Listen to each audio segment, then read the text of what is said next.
Hi guys, welcome back to another episode of Sundays with Jessica. So in two of my favorite books, there is one really powerful idea and both of them stated in their own powerful way. So in the book 7 Habits of Highly Effective People, it's called Begin with an End in Mind, and in the book 48 Laws of Power, it's the Law 29, Plan all the way to the end. And both of these things essentially point towards the same principle that if you really want to succeed at something, you've got to begin with clarity. You've got to have a vision in your head of the kind of person that you want to be if you really need to succeed. And I'm not saying that it's wrong to feel confused, but what is wrong is feeling confused and not doing something about it. You're not going to kill confusion by inactivity. You can only eliminate it through doing things, through finding and looking for the things that are going to work out for you. You cannot just expect God to provide you with this one thing that you're going to succeed at just by not doing anything.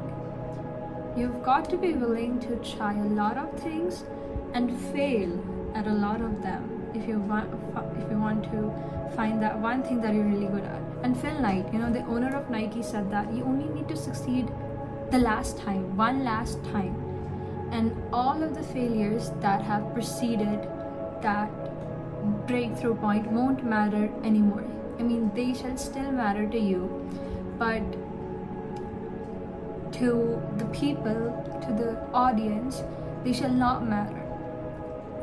So it's really important to never stop trying and looking out for the one thing that feels like play to you but work to others, because the world is increasingly growing competitive and you shall only escape competition through authenticity.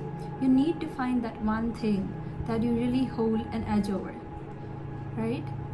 And we tend to procrastinate things a lot. We were like, I'll do it tomorrow, it's not that important. And that's I think the main cause of why we're not excited about life anymore.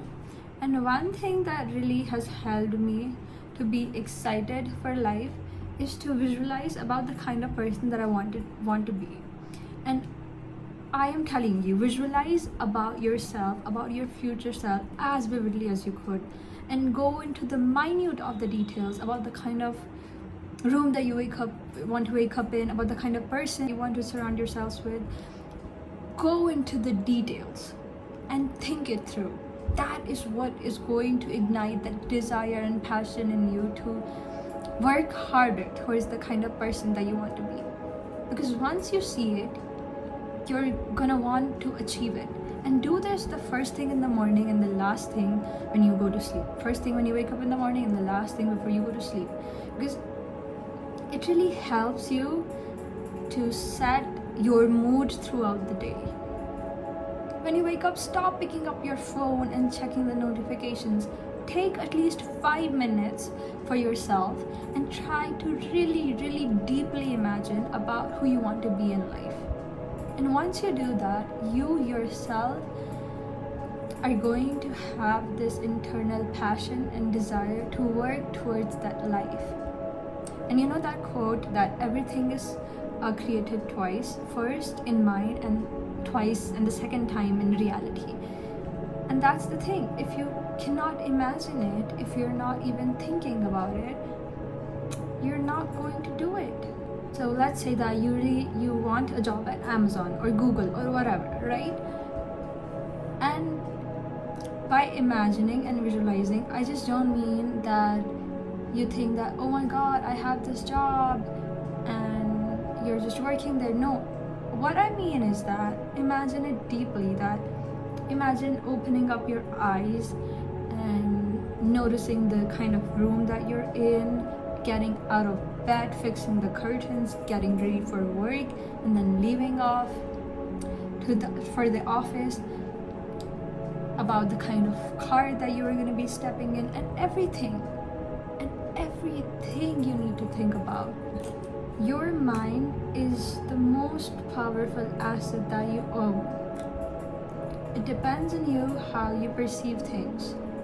For others, it may be a failure, but for you, it must be a lesson, and it should be a lesson.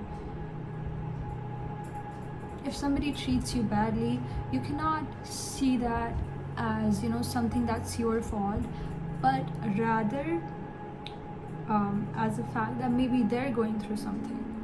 So it's really, really important how you train your mind, and you have got to train your mind to work for you and not against you. Control your mind, and you shall be in control of your life.